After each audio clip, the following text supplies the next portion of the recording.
महाराज जी राधे राधे। महाराज जी, किस्मत, तकदीर और भाग्य से ज्यादा हमें अपने कर्मों पर भरोसा करना चाहिए कि नहीं? और कर्मों से भी ज्यादा भगवान पर करना चाहिए भरोसा। पूर्व कर्मों के परिणाम से ही, जिसे तुम किस्मत, तकदीर, भाग्य कहते हो, वो पूर्व कर्मों के परिणाम से रची जाती है। तो हम ऐसे महान कर्म कर लें तो हम उसको मिटा सकते हैं।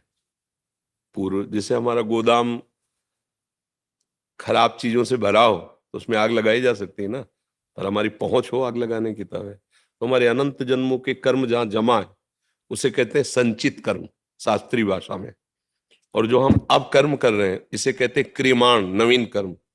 और जिसके द्वारा शरीर रचा गया है, तो मानो पूरे गोदाम में से शुभ और अशुभ दोनों को मिला के इस शरीर, तो कभी सुख कभी दुख, कभी भयंकर पीड़ा वाला दुख आ रहा है, कभी बड़े उन्मत्तता वाला सुख आ रहा है, नाचना कूदना हर्ष उन्मत्तता, वो दोनों कर्मों के परिणाम। अभी पूरे कर्म भोग नहीं है, उनमें से कुछ निकाल करके उसी की तकदीर बनी हुई है।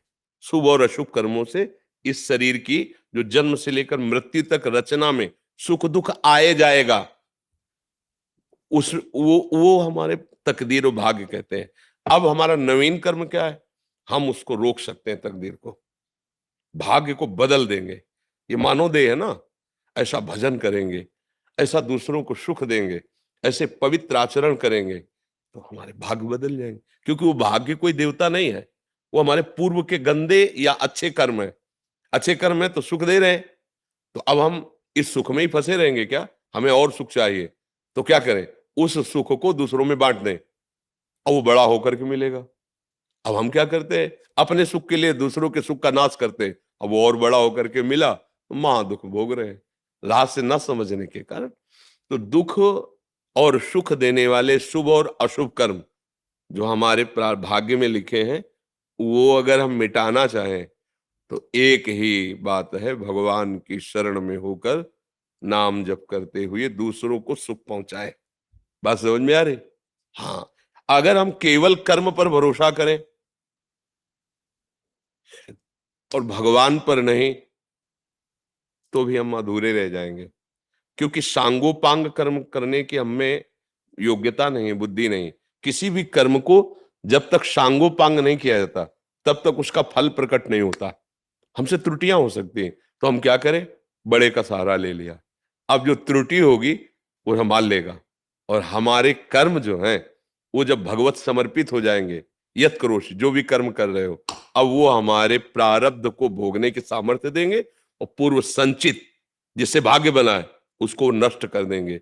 तब हमें मोक्ष प्राप्त होगा, भगवत प्राप्ति होगी, हमारा मंगल होगा। तो ये मनुष्य जन्म कर्म भोगने के लिए नहीं मिला, उनको मिटाने के लिए मिला है। कि कोई भी कर्म हम मिटा सकते हैं भजन के बल से। उसे अब जैसे प्रारब्ध भोग आया है, क्या क्या समस्या है? प्रारब्ध भोग आया तो इतना बड़ा आया है, क्यों आया है? आखिरी जन्म है, खेल का आखिरी सोपान है, खत्म। जितना स्टॉक सब भस्म जो है सब, अब अपने घर जाना है, छुट्टी। जब घर जाना होता है ना तो दुकान समेट ली जाती है ना, बस समेट गई दुकान। बस यही बात समझाने के लिए श्री जी ने बोलने का अवसर दिया है और आप लोगों को सुनने का अवसर दिया है। ए चलना है आज नहीं तो कल, और जहां चलना है वहां इस देश की कोई भी सामग्री काम नहीं आएगी। वहां के लिए अलग है, अलग अलग सिक्का होता है ना, बदल लो यहाँ का सिक्का। जैसे हमको अमेरिका जाना हो तो भारत का पैसा बदल के ही तो खर्चा करेंगे, वहां का मिले तो यहाँ बदल के खर्चा करेंगे ना। तो वहां का पैसा है परम धन राधा नाम आधार, राधा राधा राधा। अच्छा, यही आपके साथ जाएगा और यही आपको कमाने नहीं दे रही माया, और सब व्यवस्था करेगी, ये नहीं कर ले देगी। तो फिर हम खाली हो जाएंगे। इसलिए मरने से डर लगता है, मरेंगे तो फिर क्या होगा। और सही कहते हैं भजन करो तो आपको पता हो जाएगा कि मुझे कहाँ जाना है, ठिकाना पता चल। जैसे आप आ रहे हो ना हमारे पास, हमसे परिचय है, तो आपके मन में उत्साह आने के लिए कि नहीं यार जाएंगे, वो महात्मा जी मिलेंगे, बाबा जी मिलेंगे, बिल्कुल अपने तो घर जैसा व्यवहार रहता है, ऐसे एकदम ऐसे प्रिय। अब वहां पता नहीं हमें जाना है, कैसा है, क्या व्यवस्था है। ऐसे ही जब प्रभु से परिचय हो जाता है, अपने स्वामी के पास जा रहे हैं, जिनके लिए जीवन भर तड़पे हैं, याद किए हैं, आज उनका दीदार होगा। तब शरीर छूटा और प्रभु के समीप, तो आनंद होता है। ये बात जल्दी